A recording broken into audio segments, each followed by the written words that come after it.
Hello दोस्तों, channel में आपका फिर से स्वागत है। आपने YouTube पर चार्ट पैटर्न्स और उन्हें ट्रेड करने के तरीके पर बहुत सारे वीडियोस देखे होंगे, लेकिन इनमें से मेजॉरिटी वीडियोस आपको यह नहीं बताते कि आपको उनका ट्रेड क्यों करना चाहिए और ये चार्ट पैटर्न्स मार्केट में क्यों काम करते हैं। इसलिए ये चार्ट पैटर्न पर सबसे कॉम्प्रहेंसिव कोर्सेज में से एक होने जा रहा है। बहुत से ट्रेडर्स बहुत कम कंटेंट के साथ हजारों रुपये में चार्ट पैटर्न्स पर पेड कोर्सेज भी देते हैं, लेकिन ये कोर्स पूरी तरह से मुफ्त है और एजुकेशनल पर्पसेस के लिए बनाया गया है। ये 3 पार्ट की सीरीज होगी और मैं इस वीडियोस पर कम से कम 1000 लाइक्स की मांग कर रहा हूं, क्योंकि उन्हें स्पष्ट और समझने योग्य बनाने में बहुत समय और प्रयास लगता है। तो इसे अपने सभी फेलो ट्रेडर्स और दोस्तों के साथ शेयर करें। साथ ही यदि आप चैनल पर नए हैं तो चैनल को सब्सक्राइब करना ना भूलें और बेल आइकॉन को अनेबल करें ताकि आपको सभी नए वीडियो अपडेट्स मिलते रहें। अब चार्ट पैटर्न का कॉन्सेप्ट वास्तव में काफी सरल है। चार्ट पैटर्न्स मार्केट की सप्लाई और डिमांड का रिप्रेजेंटेशन करके काम करते हैं। ये ट्रेंड को ट्रेडिंग चार्ट पर एक निश्चित तरीके से चलने का कारण बनता है, जिससे एक पैटर्न बनता है। जब कोई ट्रेडर स्टॉक या इंडेक्स के प्राइस चार्ट को देखता है तो ये पूरी तरह से रैंडम मूवमेंट्स जैसे प्रतीत हो सकता है। यह अक्सर सच होता है, फिर भी उन प्राइस मूवमेंट्स में पैटर्न्स होते हैं। चार्ट पैटर्न्स प्राइस डेटा में पाए जाने वाले जियोमेट्रिक शेप्स होते हैं, जो एक ट्रेडर को प्राइस एक्शन को समझने में मदद कर सकते हैं और साथ ही यह अनुमान लगा सकते हैं कि प्राइस कहां जाने की संभावना है। हालांकि चार्ट पैटर्न मूवमेंट्स की कोई गारंटी नहीं है और बस चार्ट पैटर्न्स ट्रेडिंग मार्केट्स में सफलता का कोई निश्चित रास्ता नहीं है और इसका उपयोग मार्केट एनालिसिस के अन्य तरीकों के साथ किया जाना चाहिए। सामान्य तौर पर चार्ट पैटर्न्स को 3 टाइप्स में क्लासिफाई किया जाता है। ये हैं कंटिन्यूएशन पैटर्न्स, रिवर्सल पैटर्न्स और न्यूट्रल चार्ट पैटर्न्स। इस वीडियो में चर्चा का विषय कंटिन्यूएशन पैटर्न्स है। मैं 5 सबसे कॉमन कंटिन्यूएशन चार्ट पैटर्न्स के बारे में बात करूंगा। वे क्यों और कैसे बनते हैं और उन्हें उचित एंट्री, स्टॉप लॉस और टारगेट सेटअप के साथ कैसे ट्रेड करना है, हम इस बारे में भी बात करेंगे। यदि आप नहीं जानते हैं कि कंटिन्यूएशन पैटर्न क्या है, तो जैसा कि नाम से पता चलता है, ये पैटर्न संकेत देते हैं कि मार्केट में एग्जिस्टिंग ट्रेंड संभवतः जारी रहेगा, या सरल शब्दों में वे प्रेडिक्ट करते हैं कि पैटर्न के फॉर्मेशन के बाद मार्केट उसी डायरेक्शन में जारी रहेगा जैसे पहला था।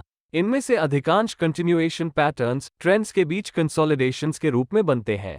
यह ऐसा है जैसे मार्केट थकावट के कारण चाय का विश्राम ले रहा हो और फिर रिफ्रेशमेंट के बाद काम पर वापस जा रहा हो। इस वीडियो में हम 5 पैटर्न्स और उनकी सब कैटेगरीज पर चर्चा करेंगे। हम फ्लैग पैटर्न्स के साथ शुरुआत करेंगे, उसके बाद पेनेंट पैटर्न्स, फिर असेंडिंग ट्रायंगल और डिसेंडिंग ट्रायंगल पैटर्न्स, फिर हम रेक्टेंगल पैटर्न्स के बारे में चर्चा करेंगे और अंत में कप एंड हैंडल और inverted cup and handle patterns के साथ हम इस वीडियो को एंड कर देंगे। पैटर्न्स पर आगे बढ़ने से पहले मैं कुछ चीज क्लियर कर दूं। ये टाइम फ्रेम्स के अलावा और कुछ नहीं है। बात यह है कि ये सभी पैटर्न्स जिसके बारे में मैं बात करने जा रहा हूं, यह इंट्राडे से लेकर स्विंग से लेकर पोजिशनल टाइम फ्रेम तक लगभग सभी टाइम फ्रेम्स में बनेगा। और यह पैटर्न्स हायर टाइम फ्रेम्स के साथ बेहतर काम करते हैं क्योंकि इसे बनने में अधिक समय लगता है और इसलिए अधिक लोग इनके बारे में जानते हैं। तो इन पैटर्न्स का ट्रेड करने की टाइम फ्रेम आपकी ट्रेडिंग स्टाइल, जिस ड्यूरेशन के लिए आप पोजीशंस को रखना चाहते हैं, और आपकी एक्सपेक्टेशंस पर निर्भर करेगी। मैंने ट्रेड करने के लिए अप्रोप्रिएट टाइम फ्रेम्स चुनने पर पहले ही एक वीडियो बना लिया है, तो आप उस वीडियो को देख सकते हैं ये जानने के लिए कि आपकी ट्रेडिंग स्टाइल के आधार पर कौन सी टाइम फ्रेम्स चुननी है। ठीक है, तो चलिए शुरू करते हैं। बुलिश फ्लैग, जैसा कि नाम से पता चलता है, यह एक बुलिश ट्रेंड के दौरान बनता है। बुल फ्लैग एक स्ट्रॉन्ग, लगभग वर्टिकल बुलिश ट्रेंडिंग मूव के साथ शुरू होता है, जो फिर स्टेबलाइज हो जाता है और फिर पैरेलल टॉप्स और बॉटम्स के साथ एक माइनर बेरिश करेक्शन में बदल जाता है, जो महत्वपूर्ण सपोर्ट और रेजिस्टेंस लेवल्स हैं। किसी भी फ्लैग पैटर्न के 3 पार्ट्स होते हैं जो इसे बनाते हैं। बुल फ्लैग की सही पहचान करने के लिए मैं कुछ संकेत देने जा रहा हूं। एक फ्लैगपोल बनाते हुए प्रीसीडिंग अप ट्रेंड की तलाश करें। जैसा कि हम जानते हैं कि एक बुलिश फ्लैग पैटर्न एक बुलिश ट्रेंड के दौरान बनता है। इसका मतलब है कि कैंडल्स की रेंज सामान्य से अधिक बुलिश है और वे हाईज के पास क्लोज होने की ट्रेंड रखते हैं। यह मार्केट में बाइंग इंटरेस्ट का एक स्ट्रॉन्ग संकेत है और यह भी क्लियर है कि मार्केट में बुल्स डोमिनेंट हो रहे हैं। एक स्ट्रॉन्ग प्राइस मूव के बाद मार्केट को ब्रेक लेने की जरूरत है। इसे एक प्रॉफिट बुकिंग फेज के रूप में देखा जा सकता है, जहां इनिशियल बायर्स अपने कुछ प्रॉफिट्स की बुकिंग कर रहे हैं। यहां आप एक संभावित बुल फ्लैग बनने की उम्मीद कर सकते हैं, क्योंकि मार्केट पुलबैक करता है। पुलबैक के दौरान बना हुआ प्राइस एक्शन का प्रकार ही फ्लैग पैटर्न को नॉर्मल पुलबैक से अलग करता है। आप जो खोज रहे हैं वो शैलो पुलबैक है, जिसमें पहले की स्ट्रॉन्ग बुलिश मूव की तुलना में छोटी रेंज की कैंडल्स शामिल है, या इसे एक स्ट्रॉन्ग मूव के बाद इंडिसिजन कैंडल्स के ग्रुप के रूप में देखा जा सकता है। यह आपको बताता है कि सेलर्स प्राइस कम करने के लिए स्ट्रगल कर रहे हैं और बायर्स अभी भी कंट्रोल में हैं। इसलिए यदि आप बड़ी रेंज की कैंडल्स के साथ एक स्टीप पुलबैक देखते हैं, तो यह शायद बुल फ्लैग पैटर्न नहीं है। आमतौर पर रिट्रेसमेंट ओरिजिनल ट्रेंड या पोल के 38.2% लेवल से नीचे एंड होता है, जैसा कि फिबोनाची द्वारा दर्शाया गया है। लेकिन अगर रिट्रेसमेंट पोल के 50% से नीचे चला जाता है, तो इसे फ्लैग पैटर्न नहीं माना जा सकता है। ये रेंज जितनी टाइट होगी, मार्केट के हायर लेवल्स पर ब्रेकआउट देने की संभावना उतनी ही अधिक होगी। अब हमने सीखा है कि बुल फ्लैग की पहचान कैसे की जाती है, तो हम डिस्कस कर सकते हैं कि फ्लैग पैटर्न का ट्रेड कैसे करें। इसलिए मैं एंट्री के तरीकों, स्टॉप लॉस कहां लगाना है और टारगेट कैसे निर्धारित करना है, इस पर चर्चा करूंगा। आइए एंट्री क्राइटेरिया से शुरुआत करें। चूंकि यह एक बुलिश कंटिन्यूएशन पैटर्न है, हम केवल रेजिस्टेंस ट्रेंड लाइन के ऊपर ब्रेकआउट होने में इंटरेस्ट रखते हैं। इस लेवल के ब्रेकआउट के बाद आप एक लॉन्ग एंट्री ले सकते हैं, यानी आप उस समय एंटर कर सकते हैं जब प्राइस रेजिस्टेंस ट्रेंड लाइन के ऊपर ब्रेक हो जाती है, या आप ब्रेकआउट कैंडल के क्लोज होने के बाद इसका हाई प्राइस से ऊपर खरीद सकते हैं। दूसरी मेथड प्राइस का ब्रेकआउट लेवल पर वापस आना या पुलबैक करने की प्रतीक्षा करना है और फिर एक लॉन्ग एंट्री करें जब प्राइस वापस ऊपर जाती है या जब प्राइस ब्रेकआउट कैंडल हाई से ऊपर जाती है। अब आप शायद सोच रहे होंगे कि कौन सा ऑप्शन बेहतर है। खैर, कोई सबसे अच्छा तरीका नहीं है।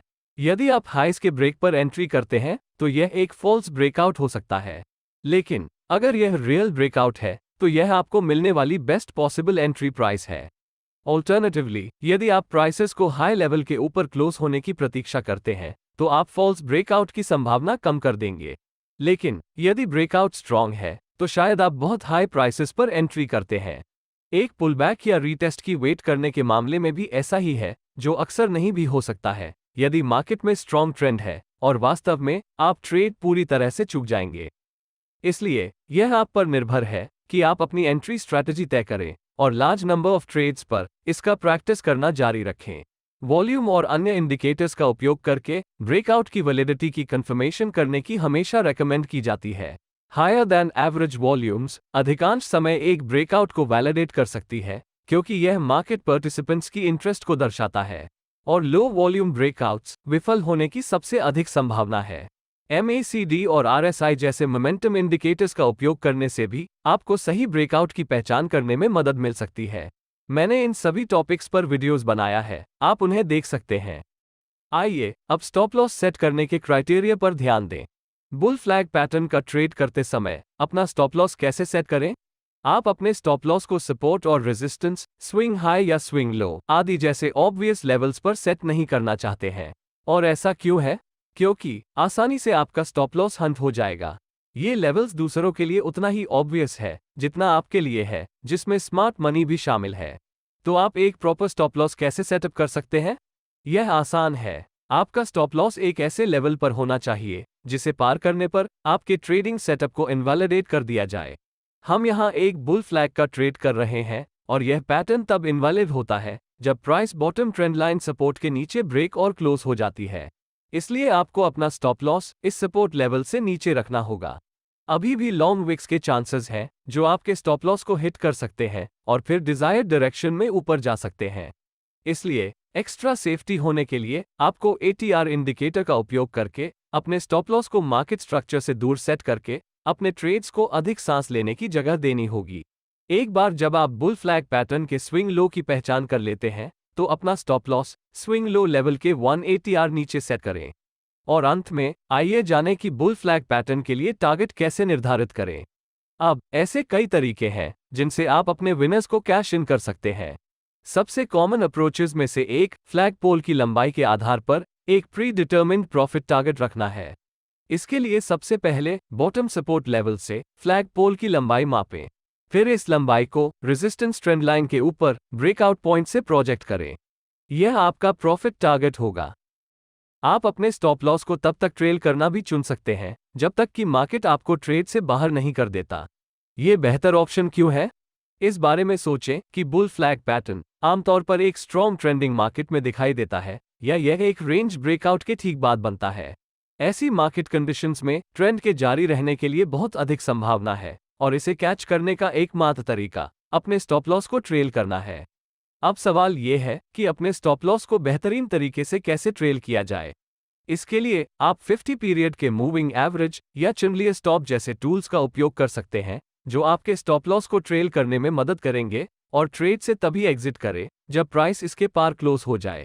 इसके अलावा यदि आप प्राइस प्रोजेक्शन मेथड और ट्रेलिंग स्टॉप लॉस मेथड दोनों के कॉम्बिनेशन का उपयोग करते हैं तो ये बहुत बेहतर है, क्योंकि आप प्रोजेक्शन मेथड का उपयोग करके प्राइस मूव को गेज कर सकें ताकि आपके प्रॉफिट के एक हिस्से को वहां लॉक किया जा सके और फिर बाकी की पोजीशंस को राइट की जा सके।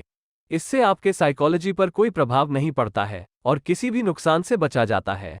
आगे बढ़ते हुए मार्केट में बुल फ्लैग ट्रेडिंग के लिए कई अपॉर्चुनिटीज उपलब्ध हैं, लेकिन अगर आप मुझे कुछ चुनने के लिए कहें तो मैं बुल फ्लैग के साथ ट्रेड करने के लिए 4 अलग अलग सिनेरियोज चुनूंगा ताकि मेरा रिवॉर्ड टू रिस्क सैटिस्फैक्टरी हो। ये 4 सिनेरियोज ये हैं। नंबर 1, एक प्राइस लेवल के ब्रेकआउट के बाद एक प्राइमरी पुलबैक के दौरान बुल फ्लैग फॉर्मेशन होना। नंबर 2, अप ट्रेंडिंग मार्केट के दौरान बुल फ्लैग पैटर्न का फॉर्मेशन जो ट्रेंड कंटिन्यूएशन का संकेत देता है। नंबर 3, एक रेंज मार्केट के अंदर बुल फ्लैग फॉर्मेशन। और नंबर 4, डाउन ट्रेंड में बुल फ्लैग फॉर्मेशन जो ट्रेंड रिवर्सल का संकेत देते हैं। एंट्री, टारगेट और स्टॉप लॉस क्राइटेरिया सभी 4 मामलों के लिए समान है, इसलिए मैं प्रत्येक मामले के लिए उन पर इंडिविजुअली डिस्कशन नहीं करूंगा। आइए चारों मामलों पर एक नजर डालते हैं। पहला केस लेवल ब्रेकआउट के बाद प्राइमरी पुलबैक का है। ऐसा तब होता है जब मार्केट एक रेंज से बाहर ब्रेकआउट हो जाता है और फिर पहली बार पुलबैक करता है। ये बुल फ्लैग पैटर्न में ट्रेड करने का सबसे अच्छा समय है। और ऐसा क्यों है? क्योंकि जब मार्केट कुछ समय के लिए एक रेंज में होता है तो प्राइस अंततः उस रेंज को तोड़ना होगा, और इसके अलावा जितनी देर तक मार्केट एक रेंज में रहेगा उतनी ही स्ट्रॉन्ग तरीके से रेंज को ब्रेक करती है। यहां हम जिस चीज के बारे में चिंतित हैं वो एक रेजिस्टेंस ब्रेकआउट है जहां हम एक बुल फ्लैग बनने की उम्मीद कर सकते हैं। इसलिए जब मार्केट फाइनली ब्रेकआउट करता है तो ब्रेकआउट मूव से चूकने वाले ट्रेडर्स पुलबैक के पहले इंडिकेशन पर मार्केट में एंट्री करने की प्रतीक्षा कर सकते हैं।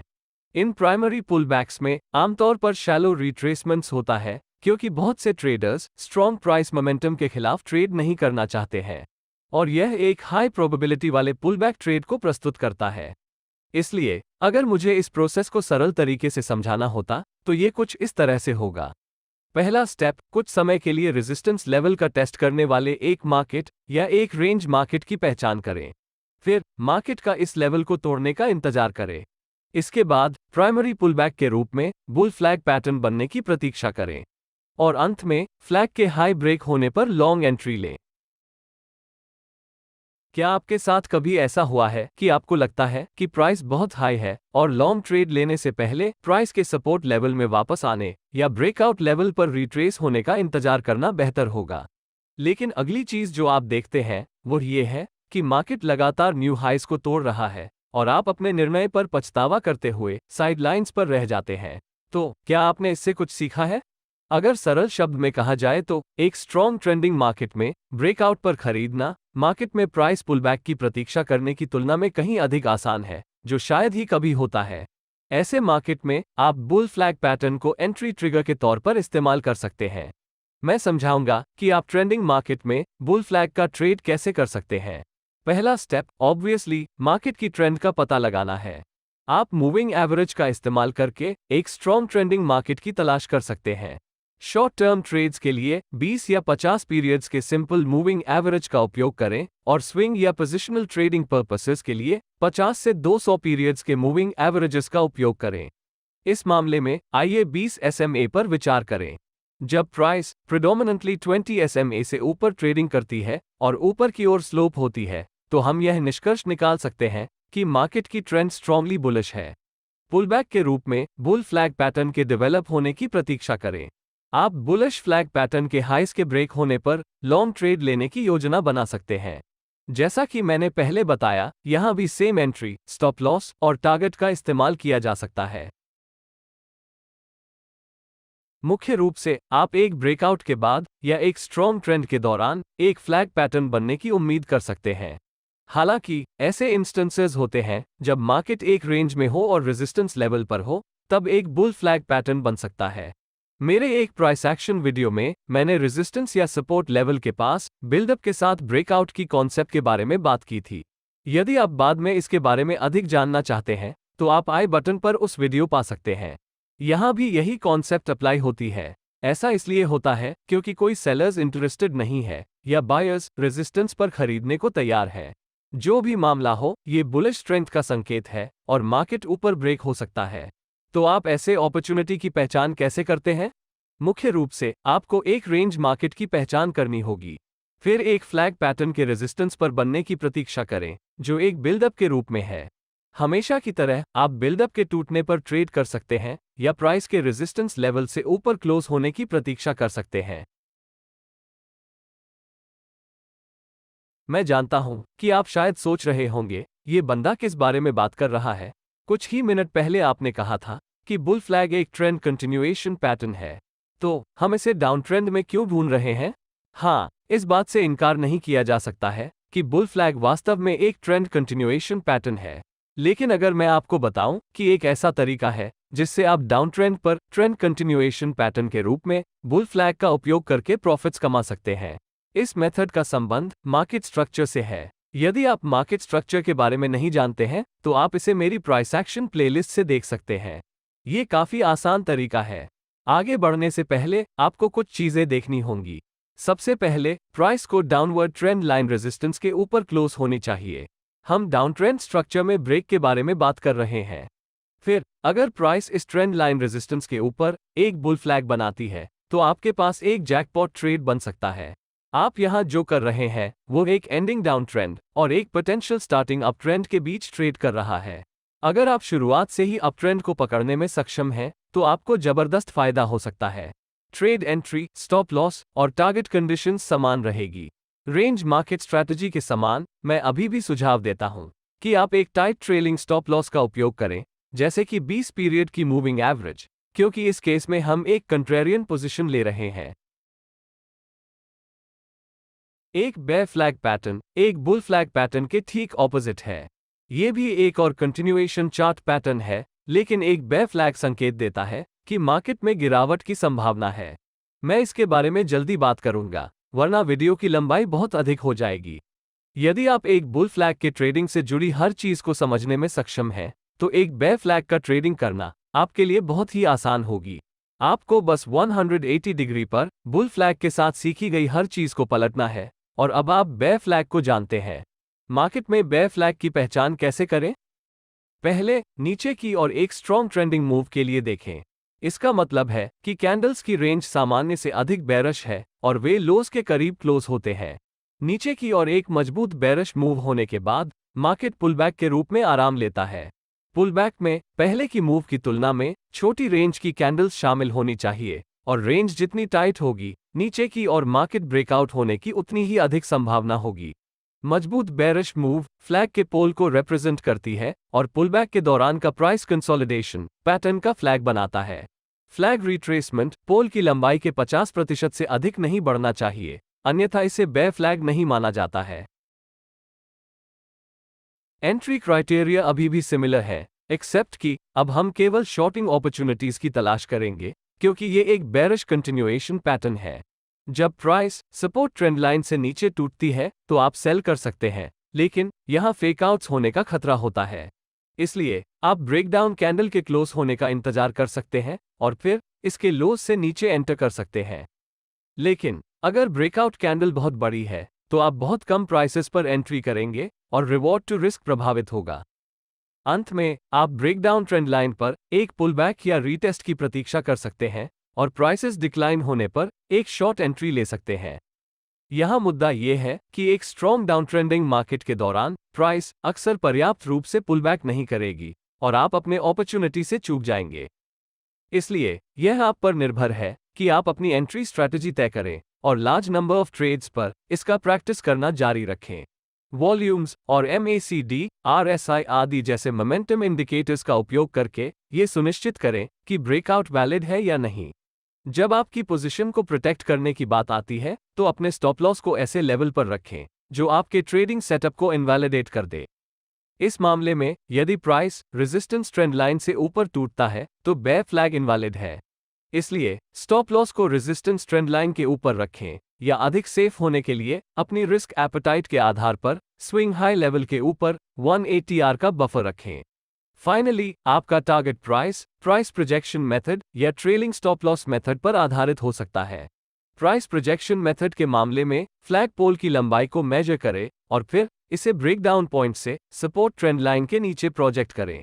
ट्रेलिंग स्टॉप लॉस मेथड के लिए मूविंग एवरेजेस जैसे 20 या 50 पीरियड एवरेजेस का उपयोग करें और रेंज ब्रेकडाउन या स्ट्रॉन्ग डाउन ट्रेंड के मामले में आप अपनी पोजीशन को राइड करने के लिए चैंडलियर स्टॉप्स का उपयोग कर सकते हैं। यदि आप अपने विनर्स से एग्जिट करने के लिए इन दोनों मेथड्स का एक साथ उपयोग करते हैं तो यह एक डेडली कॉम्बिनेशन है। पता लगाने वाला इंपॉर्टेंट बात यह है कि इन फ्लैग पैटर्न्स को कहां खोजें। आप सपोर्ट लाइन ब्रेकडाउन के दौरान बेयर फ्लैग्स पा सकते हैं जिसके बाद प्राइमरी पुलबैक होता है। ब्रेकआउट कैंडल्स फ्लैग पोल का प्रतिनिधित्व करती हैं जबकि प्राइमरी पुलबैक पैटर्न के फ्लैग कंसोलिडेशन का निर्माण करता है। जब प्राइस फ्लैग कंसोलिडेशन से नीचे टूटता है तो आप अपनी पसंद के एंट्री क्राइटेरिया के अनुसार एक शॉर्ट एंट्री कर सकते हैं। सबसे आम जगह जहां आप बेयर फ्लैग का सामना करेंगे वो एक स्ट्रॉन्ग डाउन ट्रेंड के दौरान है। आप मूविंग एवरेजेस का उपयोग करके मार्केट के ट्रेंड की पहचान कर सकते हैं। सही मूविंग एवरेज का सिलेक्शन ट्रेड की ड्यूरेशन या आपकी ट्रेडिंग स्टाइल पर निर्भर करेगा। 20 से 50 पीरियड्स के बीच कहीं भी शॉर्ट टर्म ट्रेंड को निर्धारित करने के लिए पर्याप्त है और 50 से 200 पीरियड के एवरेजेस के बीच कहीं भी लॉन्ग टर्म मार्केट की ट्रेंड का अनुमान लगा सकते हैं। लेकिन सबसे महत्वपूर्ण बात यह सुनिश्चित करना है कि प्राइस मूविंग एवरेज से नीचे रहे और नीचे की ओर इसका स्लोप रहे। बेयर फ्लैग देखने का एक और ओकेजन रेंज मार्केट्स में है, विशेष रूप से जहां एक सपोर्ट लेवल के पास एक बिल्डअप हो रहा है।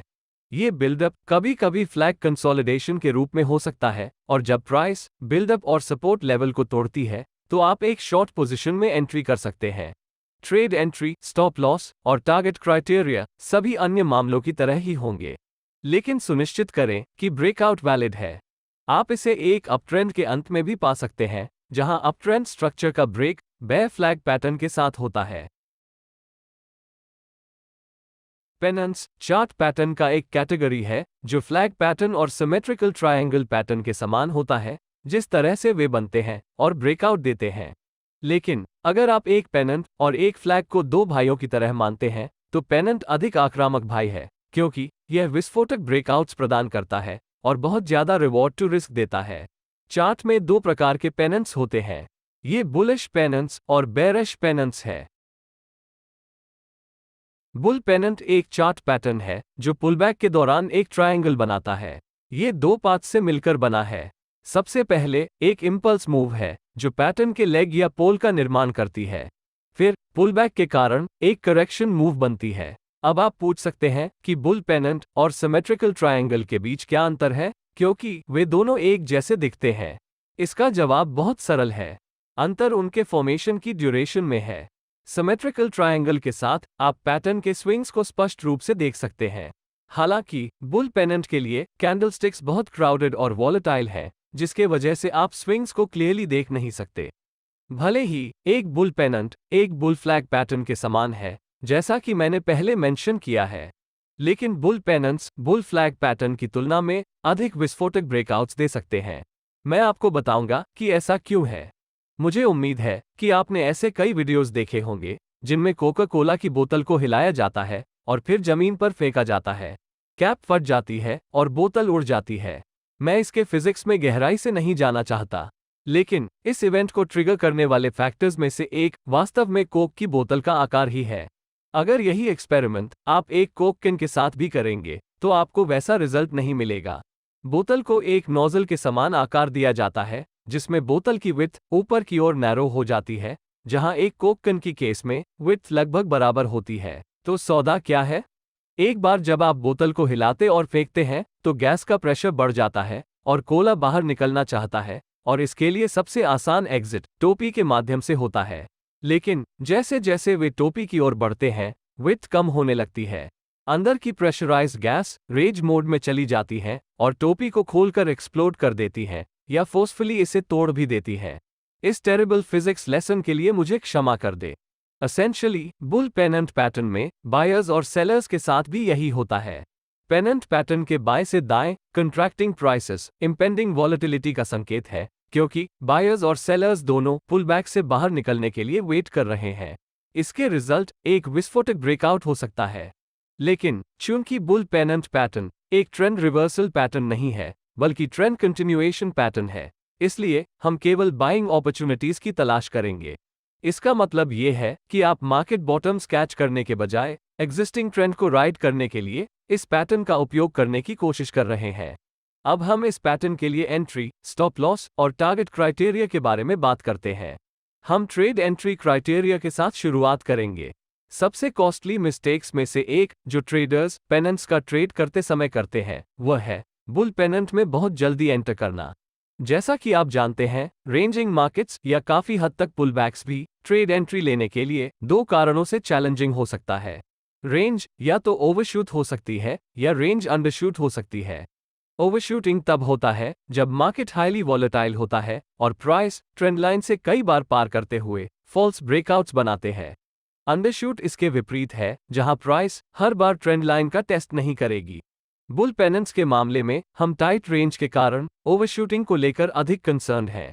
तो क्या होगा यदि ट्रेंड लाइन के ऊपर ब्रेकआउट होते ही आप खरीदते हैं, या यदि आप स्विंग हाई के ऊपर एक बाय लिमिट ऑर्डर देते हैं? ज्यादातर प्राइस आसानी से आपके बाय ऑर्डर को छू सकती है और एक फेकआउट या ओवरशूट का निर्माण करते हुए वापस रेंज में आ सकती है। यह अननोइंग हो सकता है और इससे नुकसान हो सकता है। तो यहाँ की पॉइंट क्या है? करने के लिए आइडियल बात यह है कि bullish breakout candle pennant line के ऊपर क्लोज होने का इंतजार करें। यदि प्राइस इस तरह की मूव करती है, तो यह स्पष्ट है कि जिन बायर्स को रेंज में स्क्वीज किया गया था, वे अंततः एक्सप्लोडिंग कोक की बोतल के मामले के समान रेंज से ब्रेकआउट हो गया। तो आप ब्रेकआउट कैंडल के हाई प्राइस से ऊपर खरीदना चाह सकते हैं, लेकिन कभी कभी ब्रेकआउट कैंडल बहुत बड़ी होगी और आप बहुत हाई प्राइस पर बाइंग करेंगे, जिससे आपके रिवॉर्ड टू रिस्क रेशियो प्रभावित होगा। इस पोजीशन में सबसे अच्छा स्टेप यह है कि ट्रेड को बिल्कुल भी न लिया जाए या एक पुलबैक या ब्रेकआउट लेवल पर रीटेस्ट की प्रतीक्षा की जाए और फिर प्राइस बढ़ने पर लॉन्ग एंट्री लिया जाए। लेकिन पेनेंट से ब्रेकआउट की एक्सप्लोसिव नेचर के कारण पुलबैक या रीटेस्ट की संभावना काफी कम है। तो सबसे अच्छा एंट्री ब्रेकआउट कैंडल हाई के ऊपर हो सकता है। वॉल्यूम्स और अन्य मोमेंटम बेस्ड इंडिकेटर्स का उपयोग करके ब्रेकआउट को वैलिडेट करना अच्छा प्रैक्टिस हो सकता है। पेनेंट कंसोलिडेशन के दौरान वॉलेटिलिटी में स्पष्ट कमी के कारण वॉल्यूम्स में डिक्लाइन आती है और ब्रेकआउट होने पर हायर दैन एवरेज वॉल्यूम्स होना चाहिए, जो बाइंग इंटरेस्ट में इंक्रीज का संकेत दे सकता है। अब जब आप जान गए हैं कि बुल पेनेंट कैसे काम करता है और इसमें कैसे ट्रेड एंट्रीज किया जाता है, तो आइए बात करते हैं कि बुल पेनेंट पैटर्न का ट्रेड करते समय अपना स्टॉप लॉस कैसे और कहां सेट करें। जैसा कि मैंने पहले ही चर्चा की है, आप अपने स्टॉप लॉस को सपोर्ट और रेजिस्टेंस, स्विंग हाई या स्विंग लो इत्यादि जैसे ऑब्वियस लेवल्स पर सेट नहीं करना चाहते हैं, क्योंकि आपका आसानी से स्टॉप लॉस हंटिंग हो सकता है। आपका स्टॉप लॉस एक ऐसे लेवल पर होना चाहिए जिसे पार करने पर आपके ट्रेडिंग सेटअप को इनवैलिडेट कर दिया जाए। हम यहाँ एक बुल पेनेंट का ट्रेड कर रहे हैं और इस पैटर्न तब इनवैलिडेट हो जाता है जब price bottom trend line support के नीचे ब्रेक और क्लोज हो जाती है। इसलिए आपको अपना स्टॉप लॉस इस ट्रेंड लाइन सपोर्ट लेवल से नीचे रखना होगा या प्रिसाइजली स्विंग लो लेवल के नीचे सेट कर सकते हैं। ओवरशूटिंग इश्यूज के कारण अभी भी लॉन्ग विक्स की संभावना है, जो आपके स्टॉप लॉस को हिट कर सकता है यदि आप इसे बहुत टाइटली रखते हैं, और फिर प्राइस आपकी डिजायर्ड डायरेक्शन में बढ़ सकती है, जो ज्यादातर फ्रस्ट्रेटिंग हो सकती है। इसलिए एक्स्ट्रा सेफ होने के लिए आपको ATR इंडिकेटर का उपयोग करके पेनेंट मार्केट स्ट्रक्चर से कुछ दूरी पर अपने स्टॉप लॉस को सेट करके अपने ट्रेड्स को अधिक सांस लेने की जगह या बफर स्पेस देना होगा। एक बार जब आप बुल पेनेंट पैटर्न के स्विंग लो की पहचान कर लेते हैं, तो अपना stop loss swing low level के एक ATR नीचे सेट करें। और अंत में आइए जानें कि बुल पेनेंट पैटर्न के लिए टारगेट्स कैसे निर्धारित किया जाए। ऐसे कई तरीके हैं जिनसे आप अपने विनर्स से एग्जिट कर सकते हैं। स्टैंडर्ड अप्रोचेज में से एक पेनेंट लेग या पोल की लंबाई के आधार पर एक प्री डिटर्मिन्ड प्रॉफिट टारगेट होना है। सबसे पहले पेनेंट लेग की लंबाई को मापें, फिर इस लंबाई को रेजिस्टेंस ट्रेंड लाइन के ऊपर ब्रेकआउट पॉइंट से प्रोजेक्ट करें। यह आपका प्रॉफिट टारगेट होगा। आप अपने स्टॉप लॉस को तब तक ट्रेल करना भी चुन सकते हैं जब तक कि मार्केट आपको ट्रेड से बाहर नहीं कर देता। क्या यह बेहतर ऑप्शन है? इसके बारे में सोचें। बुल पेनेंट पैटर्न आमतौर पर एक स्ट्रॉन्ग ट्रेंडिंग मार्केट में या प्राइस के एक रेंज से ब्रेकआउट हो जाने के बाद दिखाई देता है। ऐसी मार्केट कंडीशंस में ट्रेंड के जारी रहने के लिए बहुत अधिक क्षमता है और इसे राइड करने का एकमात्र तरीका आपके स्टॉप लॉस को ट्रेल करना है। अपने स्टॉप लॉस को बेस्ट पॉसिबल मैनर से ट्रेल करने के लिए आप इंडिकेटर्स का उपयोग कर सकते हैं, जैसे कि 50 पीरियड की मूविंग एवरेज या चैंडलियर स्टॉप्स, और ट्रेड से केवल तभी एग्जिट करना है जब मार्केट इस इंडिकेटर के नीचे ब्रेक और क्लोज हो जाता है। इसके अलावा यदि आप प्रोजेक्शन मेथड और ट्रेलिंग स्टॉप लॉस मेथड दोनों के कॉम्बिनेशन का उपयोग करते हैं तो यह एक बेहतर ऑप्शन है, ताकि आप प्रोजेक्शन मेथड का उपयोग करके पहले से ही प्राइस मूव की क्षमता का अनुमान लगा सकें, ताकि आपके प्रॉफिट्स का एक हिस्सा लॉक कर सके, और फिर ट्रेलिंग स्टॉप लॉस का उपयोग करके बाकी पोजीशंस को राइड करें, जिससे आपके साइकोलॉजी पर असर न पड़े और यदि प्राइस रिवर्स भी हो जाए तो भी किसी भी बड़े नुकसान से बचा जा सके। अब जब आप जान गए हैं कि एक पेनेंट क्या है और इसे कैसे ट्रेड करना है, तो ये ध्यान रखना आवश्यक है कि इसे कहाँ खोजना है। तो मार्केट की विभिन्न प्रकार की कंडीशंस क्या हैं जहां आप एक पेनेंट पा सकते हैं? पेनेंट्स लगभग हर जगह पाए जा सकते हैं, चाहे वो अप ट्रेंड हो, रेंज मार्केट हो या डाउन ट्रेंड हो। याद रखने वाली बात सिर्फ इतनी है कि मार्केट में जहां भी बनती है बुल पेनेंट एक बुलिश कंटिन्यूएशन पैटर्न है और हमारा बायस हमेशा लॉन्ग ट्रेड्स की तलाश करना चाहिए। इसे ध्यान में रखते हुए आइए ईच सिचुएशन के बारे में अलग से बात करें। सबसे पहले आपको ये डिफाइन करने की आवश्यकता है कि आपकी ट्रेडिंग स्टाइल और आपके द्वारा ट्रेड की जाने वाली टाइम फ्रेम के संदर्भ में अप ट्रेंड क्या है, क्योंकि यदि आप अपनी आवश्यकताओं के आधार पर एक ट्रेंड को ऑब्जेक्टिवली डिफाइन नहीं कर सकते हैं तो एक बुल पेनेंट सेटअप को खोजना मुश्किल है जो आपकी ट्रेडिंग स्टाइल को सेटिस्फाई करता है। ट्रेंड को डिफाइन करने का सबसे आसान तरीका मूविंग एवरेजेस जैसे ट्रेंड फिल्टर्स का उपयोग करना है। शॉर्ट टर्म, मीडियम टर्म और लॉन्ग टर्म पर्सपेक्टिव के आधार पर ट्रेंड की पहचान करने के लिए आप 20 पीरियड, 50 पीरियड या 200 पीरियड आदि जैसे किसी भी मूविंग एवरेजेस का उपयोग कर सकते हैं। मान लें कि मेरे पास मीडियम टर्म का आउटलुक है या मैं एक स्विंग ट्रेडर हूं और मैं ट्रेंड को डिफाइन करने के लिए 50 SMA का उपयोग करता हूं। अगर प्राइस 50 पीरियड के मूविंग एवरेज से ऊपर है तो इसका मतलब है कि ट्रेंड बुलिश का है। फिर हम बुल पेनेंट के अवसरों की तलाश करते हैं। यदि आप एक बुल पेनेंट देखते हैं तो आप ब्रेकआउट कैंडल के हाइस के ऊपर एक लॉन्ग एंट्री लेने के लिए देख सकते हैं, और चूंकि हम नहीं जानते कि एक ट्रेंड कितनी देर तक चलती है, आप अपने स्टॉप लॉस को ट्रेल करने के लिए 50 पीरियड के मूविंग एवरेज या चैंडलियर स्टॉप्स का उपयोग कर सकते हैं। इसलिए हम केवल तभी एग्जिट करेंगे जब प्राइस 50 पीरियड के मूविंग एवरेज से नीचे या चैंडलियर स्टॉप्स के नीचे क्लोज हो जाती है। न केवल हम ट्रेंड को फिल्टर करने के लिए 50 पीरियड मूविंग एवरेजेस का उपयोग करते हैं, बल्कि अपने प्रॉफिट्स को बुक करने के लिए भी करते हैं। चूंकि बुल पेनेंट एक ट्रेंड कंटिन्यूएशन पैटर्न है, आपको ये थॉट हो सकता है कि इस टाइप का सेटअप अनफेवरेबल है। तो हम रेंज मार्केट में वास्तव में इसका कैसे ट्रेड करते हैं? सचमुच बोल रहा है तो हम रेंज में ट्रेड नहीं करेगी। अब मैं क्या सजेस्ट कर रहा हूं? इसका मतलब है कि रेंज के भीतर हाइज और लोज खरीदने की कोशिश करने के बजाय हम रेंज के पोटेंशियली एंड होने की प्रतीक्षा करते हैं। इसका मतलब ये है कि हम रेजिस्टेंस पर बुल पेनेंट पैटर्न के रूप में बनने वाले टाइट कंसोलिडेशंस या बिल्डअप्स की तलाश करते हैं। इसलिए जिस मोमेंट आप एक बुल पेनेंट को रेजिस्टेंस में बनते हुए देखते हैं, यह आपको बताता है कि बायस डोमिनेंट होने लगे हैं और एक एक्सप्लोसिव ब्रेकआउट इमिनेंट है। आप ब्रेकआउट कैंडल के ऊपर एंटर कर सकते हैं या तब भी एंट्री कर सकते हैं जब प्राइस रेजिस्टेंस के ऊपर क्लोज हो जाती है, और यदि आप लकी हैं तो आपको एक रीटेस्ट भी मिल सकता है। स्टॉप लॉस और टारगेट वही हैं जिनकी हमने पहले चर्चा की थी। चूंकि अभी भी कोई वैलिड ट्रेंड नहीं है, यदि आप अपने स्टॉप लॉस को ट्रेल करना चाहते हैं तो आप 20 पीरियड के मूविंग एवरेज जैसे टाइटर एवरेजेस का उपयोग कर सकते हैं। भले ही बुल पेनेंट एक ट्रेंड कंटिन्यूएशन पैटर्न है, फिर भी एक तरीका है जिससे आप डाउन ट्रेंड पर ट्रेंड कंटिन्यूएशन पैटर्न के रूप में बुल पेनेंट का उपयोग करके प्रॉफिट उठा सकते हैं। इस मेथड का मार्केट स्ट्रक्चर के साथ लेना देना है। यदि आप मार्केट स्ट्रक्चर के बारे में नहीं जानते हैं तो आप इसे मेरी प्राइस एक्शन प्लेलिस्ट से देख सकते हैं। ये काफी आसान तरीका है। आगे बढ़ने के लिए आपको कुछ चीजों की तलाश करनी होगी। सबसे पहले price downward trend line resistance के ऊपर क्लोज होनी चाहिए। हम डाउन ट्रेंड स्ट्रक्चर में ब्रेक के बारे में बात कर रहे हैं। फिर अगर प्राइस इस ट्रेंड लाइन रेजिस्टेंस के ऊपर एक बुल पेनेंट बनाती है तो आपके पास एक जैकपॉट ट्रेड है। आप यहां एक एंडिंग डाउन ट्रेंड और एक पोटेंशियली स्टार्टिंग अप ट्रेंड के बीच ट्रेड कर रहा है। अगर आप शुरुआत से ही अप ट्रेंड को पकड़ने में सक्षम हैं तो आपको जबरदस्त फायदा हो सकता है। ट्रेड एंट्री, स्टॉप लॉस और टारगेट की कंडीशंस समान रहेगी। रेंज मार्केट स्ट्रैटेजी के समान मैं अभी भी सजेशन देता हूं कि आप टाइट ट्रेलिंग स्टॉप लॉस का उपयोग करें, जैसे कि 20 पीरियड की मूविंग एवरेज, क्योंकि हम एक कंट्रेरियन पोजीशन ले रहे हैं। मैं बेयर पेनेंट के सभी डिटेल्स में नहीं जाऊंगा। ये बिल्कुल बुल पेनेंट्स की ऑपोजिट है। यह एक बेरिश कंटिन्यूएशन चार्ट पैटर्न है और इसमें एक स्ट्रॉन्ग बेरिश बॉडी के साथ इंपल्स कैंडल्स शामिल हैं, जिसके बाद छोटी कैंडल्स से जुड़ा एक टाइट कंसोलिडेशन और वॉलेटिलिटी में कॉन्ट्रैक्शन भी है।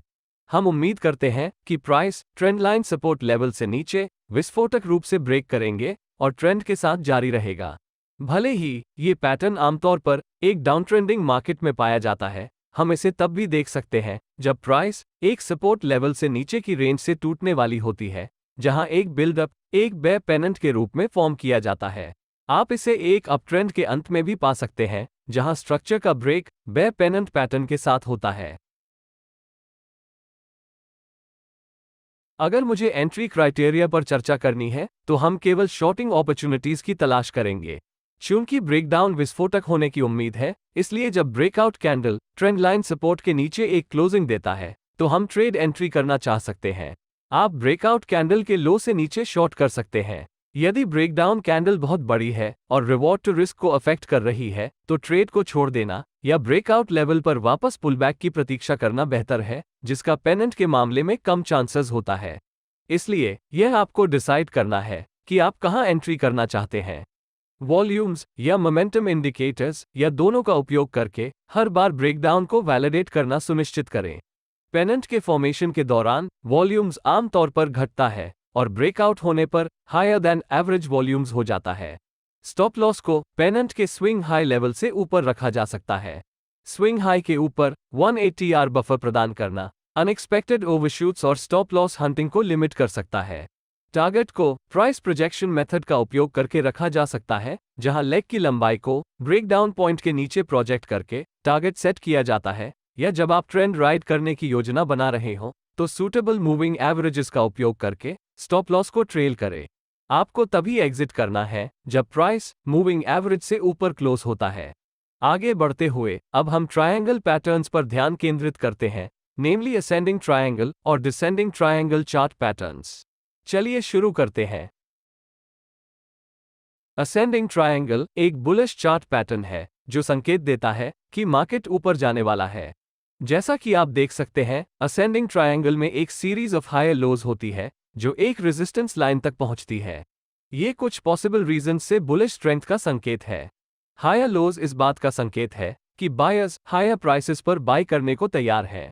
ऐसा इसलिए है क्योंकि अगर बायर्स हायर प्राइसेस पर बाय करने के लिए तैयार नहीं है तो आप रेजिस्टेंस में हायर लोज को नहीं देखेंगे। फैक्ट ये है कि मार्केट एक सीरीज ऑफ हायर लोज बनाता है जो आपको बताता है कि प्राइस में इंक्रीज जारी रहने के बावजूद मार्केट में डिमांड है। दूसरी बात यह है कि सेलिंग प्रेशर नहीं है। यदि स्ट्रॉन्ग सेलिंग प्रेशर होता तो प्राइस लंबे समय तक रेजिस्टेंस पर नहीं रहती। इसके बजाय ये जल्दी से नीचे की ओर गिरेगा।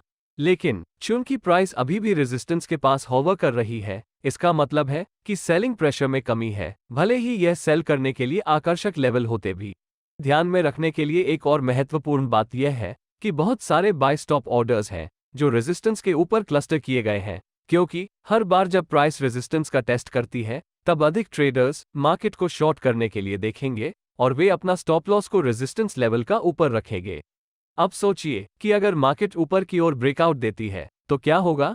खैर, ये बाय स्टॉप ऑर्डर्स ट्रिगर हो जाएंगे और इससे प्राइसेस में और तेजी आएगी। इसलिए असेंडिंग ट्रायंगल चार्ट पैटर्न का ट्रेड करते समय ये कॉमन मिस्टेक न करें। क्योंकि अधिकांश ट्रेडिंग टेक्स्ट बुक्स आपको बताएंगी कि जब प्राइस रेजिस्टेंस पर हो तो शॉर्ट करें। लेकिन हर रेजिस्टेंस लेवल शॉर्टिंग के लिए नहीं होता है। इसके बजाय आपको ये देखना चाहिए कि प्राइस इस रेजिस्टेंस के करीब कैसे पहुंचती है। चूंकि आपने सीखा है कि हायर लोज का रेजिस्टेंस में आना बुलिश स्ट्रेंथ का संकेत है, इसका मतलब है कि मार्केट रेजिस्टेंस से ऊपर ब्रेकआउट होने की संभावना है, और इस केस में आप शॉर्ट ट्रेड लेना और ट्रेंड के अगेंस्ट ट्रेडिंग नहीं करना चाहेंगे। अब हम एंट्री क्राइटेरिया के बारे में बात करेंगे। तो अपनी एंट्री को बेहतर टाइम कैसे करें? खैर, इसे करने के कुछ तरीके हैं। पहला तरीका यह है कि जब प्राइस असेंडिंग ट्रायंगल के हाई लेवल या रेजिस्टेंस के ऊपर टूटता है तो लॉन्ग ट्रेड्स लेना है। आपको बस रेजिस्टेंस लेवल के ऊपर एक लिमिट बाय ऑर्डर देना है, और जब प्राइस हाई लेवल से ऊपर टूटती है तो आप तुरंत लॉन्ग हो जाएंगे। यदि ब्रेकआउट रियल है तो ये ट्रेड एंट्री करने के लिए सर्वोत्तम प्राइसेस में से एक है। लेकिन ये तरीका बहुत रिस्की है और संभावना है कि यह फॉल्स ब्रेकआउट हो सकता है। यह अगली मेथड पिछले अप्रोच के समान है। फर्क सिर्फ इतना है कि आप प्राइस का असेंडिंग ट्रायंगल पैटर्न के हाई लेवल से ऊपर ब्रेक और क्लोज होने की वेट करते हैं। एक बार कैंडल क्लोज हो जाने पर आप ब्रेकआउट कैंडल हाई के ऊपर लॉन्ग एंट्री कर सकते हैं। ये फॉल्स ब्रेकआउट्स की संभावना को कम करता है। लेकिन यदि मोमेंटम स्ट्रांग है तो आप अपने ट्रेड में बहुत हाई प्राइसेस पर एंटर करेंगे। यदि आप एक एक्सपीरियंस ट्रेडर हैं तो आप असेंडिंग ट्रायंगल की रेजिस्टेंस लाइन पर प्राइस पुलबैक या रीटेस्ट होने पर एंटर कर सकते हैं। ब्रेकआउट मूव मिस करने पर भी यह आपको ट्रेड एंट्री करने में मदद कर सकता है, और यह ब्रेकआउट कैंडल के क्लोज होने की वेट करने की तुलना में बेहतर एंट्री प्राइसेस प्रदान करता है। इस अप्रोच के साथ मुद्दा यह है कि मार्केट हर बार पुलबैक या रीटेस्ट नहीं दे सकता है। एक बार फिर आप अपने अप्रोच में कंजर्वेटिव हैं या अग्रेसिव हैं, इसके आधार पर आप अपनी पसंद का एंट्री टाइप चुन सकते हैं। इसके बजाय वॉल्यूम्स और अन्य इंडिकेटर्स के साथ ब्रेकआउट को वैलिडेट करना सुनिश्चित करें कि क्या वास्तव में प्राइसेस को ऊपर लेने के लिए मार्केट पार्टिसिपेंट्स में इंटरेस्ट है या नहीं। अब एक प्रॉपर स्टॉप लॉस कैसे सेट करें ताकि आप बहुत जल्दी ट्रेड से स्टॉप्ड आउट न हो जाएं। आपका स्टॉप लॉस एक ऐसे लोकेशन पर होना चाहिए जहां प्राइस पहुंचने पर आपके ट्रेडिंग सेटअप को इनवैलिडेट कर दिया जाएगा। इसका मतलब यह है कि अगर मार्केट स्टॉप लॉस पर पहुंच जाता है तो आपको अपने आप पता चल जाएगा कि आप गलत हैं। इसलिए रेजिस्टेंस लेवल के नीचे स्टॉप लॉस रखना एक अच्छा आइडिया नहीं है। फिर और कहां रखें, इसके बारे में सोचो। आपके स्टॉप लॉस को सेट करने के लिए आइडियल लोकेशन कहां है, ताकि यदि मार्केट उस तक पहुंच जाए तो आपको पता चल जाए कि असेंडिंग ट्रायंगल पैटर्न इनवैलिड है। चूंकि पैटर्न हायर स्विंग लोज बनाता है, और यदि प्राइस रीसेंट स्विंग लो से नीचे जाती है और लोअर लो बनाती है तो हम सुनिश्चित हो सकते हैं कि एनालिसिस गलत था। तो ये ठीक वही जगह है जहां आपको अपना स्टॉप लॉस रखने की जरूरत है, यानी रीसेंट स्विंग लो के ठीक नीचे। आप रीसेंट स्विंग लो के नीचे 180R बफर जोड़कर प्राइस को कुछ सांस लेने की जगह भी दे सकते हैं। मुझे आशा है कि यह क्लियर है। अब मैक्सिमम प्रॉफिट्स के लिए अपने विनिंग ट्रेड से कहां एग्जिट करें? हमेशा की तरह दो टेक्निक्स हैं जिन पर आप विचार कर सकते हैं। पहला ट्रेलिंग स्टॉप लॉस मेथड है और दूसरा है price projection method. Trailing stop loss का विचार यह है कि हमें पता नहीं है कि ट्रेंड कितनी देर तक चलेगी। इसलिए जब तक मार्केट हमारे फेवर में चलता है, हम अपने प्रॉफिट्स को लॉक इन करने के लिए जहां तक पॉसिबल हो ट्रेंड की राइड करने के लिए स्टॉप लॉस को ट्रेल करते हैं। तो आप अपने स्टॉप लॉस को कैसे ट्रेल करते हैं? इसके लिए आप मूविंग एवरेज जैसे इंडिकेटर्स का उपयोग कर सकते हैं। उदाहरण के लिए आप स्विंग ट्रेड्स के लिए 50 पीरियड के मूविंग एवरेज का उपयोग करके अपने स्टॉप लॉस को ट्रेल कर सकते हैं। इसका मतलब है कि आप अपनी पोजीशन तब तक बनाए रखेंगे जब तक कि मार्केट 50 पीरियड के मूविंग एवरेज से नीचे ब्रेक और क्लोज नहीं हो जाता। आप में से कुछ सोच रहे होंगे कि 50 पीरियड का मूविंग एवरेज क्यों? दरअसल 50 पीरियड के मूविंग एवरेज के बारे में कुछ खास नहीं है। पूछने के लिए बेहतर क्वेश्चंस है, आप किस प्रकार के ट्रेंड्स को कैप्चर करना चाहते हैं और आपकी ट्रेडिंग स्टाइल क्या है। लॉन्ग टर्म ट्रेंड्स के लिए आप 200 पीरियड की मूविंग एवरेज का उपयोग कर सकते हैं, और शॉर्ट टर्म ट्रेंड्स के लिए आप 20 पीरियड के मूविंग एवरेज का उपयोग कर सकते हैं। अब प्राइस प्रोजेक्शन एक क्लासिकल चार्टिंग टेक्निक है जहां प्राइस खुद ही एग्जॉस्ट हो जाएगी। तो यह असेंडिंग ट्रायंगल चार्ट पैटर्न के लिए कैसे काम करता है? पहले हाईएस्ट पॉइंट यानी रेजिस्टेंस लेवल से लोएस्ट पॉइंट तक असेंडिंग ट्रायंगल की विड्थ को मेजर करें। इस विड्थ को ब्रेकआउट लेवल में जोड़ें और यह आपका प्राइस प्रोजेक्शन या एक्सपेक्टेड टारगेट लेवल है। प्राइस प्रोजेक्शन के साथ इश्यूज में से एक ये है कि मार्केट आपके टारगेट प्रॉफिट को लगभग हिट कर सकता है केवल एक सडन रिवर्सल करने के लिए।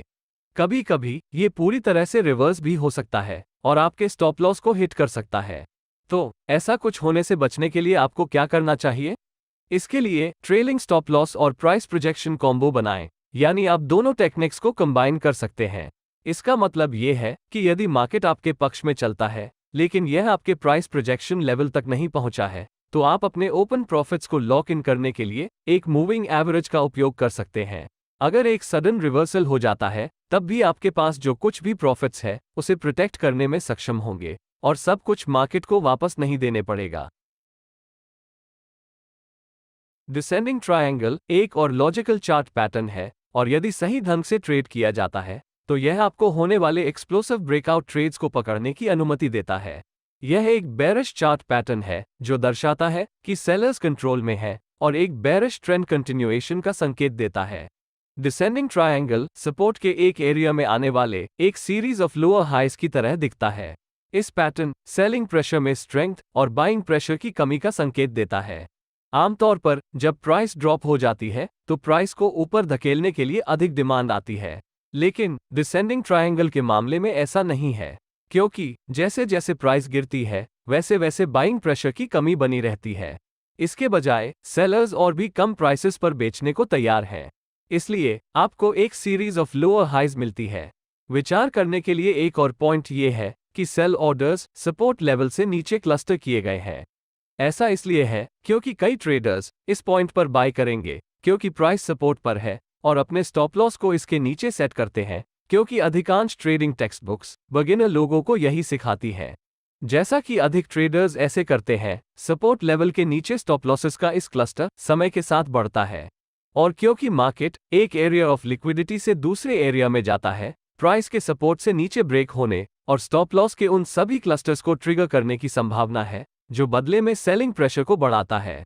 बेरिश कंटिन्यूएशन पैटर्न होने के नाते डिसेंडिंग ट्रायंगल का ट्रेड करने का एक सबसे आम तरीका है जब प्राइस सपोर्ट से नीचे ब्रेक हो जाती है तो शॉर्ट ट्रेड लेना। लेकिन फिर भी यदि आप हाईएस्ट प्रोबेबिलिटी ब्रेकआउट ट्रेड्स ढूंढना चाहते हैं तो कुछ महत्वपूर्ण बातों पर विचार करना होगा। ब्रेकडाउन डिसेंडिंग ट्रायंगल के एपेक्स के पास होना चाहिए। एपेक्स ट्रायंगल पैटर्न की टिप को रेफर करता है जहां दोनों ट्रेंड लाइंस मीट करती हैं। अब आप एपेक्स के पास इसलिए शॉर्ट करना चाहते हैं क्योंकि यह वह जगह है जहां वॉलेटिलिटी सबसे कम है और प्राइसेस स्क्वीज हो जाती हैं। जब वॉलेटिलिटी कम हो जाती है तो संभावना है कि प्राइस डिसेंडिंग ट्रायंगल से एक्सप्लोसिवली ब्रेकआउट हो जाएगी और प्राइस जल्दी से आपके फेवर में आ जाएगी। इसके अलावा प्राइस जितनी बार सपोर्ट लेवल का टेस्ट किया जाएगा उतना बेहतर होगा। यह इसलिए है क्योंकि जब प्राइस कई बार सपोर्ट लेवल का टेस्ट करते हैं तो यह अधिक बायर्स को आकर्षित करेगा और इस प्रकार सपोर्ट के नीचे स्टॉप ऑर्डर्स की संख्या में वृद्धि करेगा। ब्रेकआउट ट्रेडर्स के लिए यह बहुत अच्छा है क्योंकि अगर प्राइस सपोर्ट से नीचे टूट जाती है तो सेल स्टॉप लॉस ऑर्डर्स के इस क्लस्टर से नीचे की ओर सेलिंग प्रेशर बढ़ जाएगा। आगे बढ़ते हुए हम इस बात पर ध्यान देंगे कि इस पैटर्न को कैसे ट्रेड किया जाए, अपनी ट्रेड एंट्री का टाइम कैसे करें और अपना स्टॉप लॉस कैसे सेट करें। यदि आपने देखा है जब भी प्राइस गिरती है तो ये प्राइस बढ़ने की तुलना में बहुत जल्दी से मूव करती है। इसलिए यदि आप ब्रेकआउट कैंडल के सपोर्ट लेवल से नीचे क्लोज होने का इंतजार करते हैं तो संभावना है कि प्राइस बहुत रैपिडली गिर सकती है और आपको मार्केट का पीछा करना पड़ेगा। इस मामले में एक लिमिट सेल ऑर्डर का उपयोग करना और ट्रेड में एंटर करना प्रेफर किया जाता है जब प्राइस सपोर्ट से नीचे ब्रेक हो जाती है।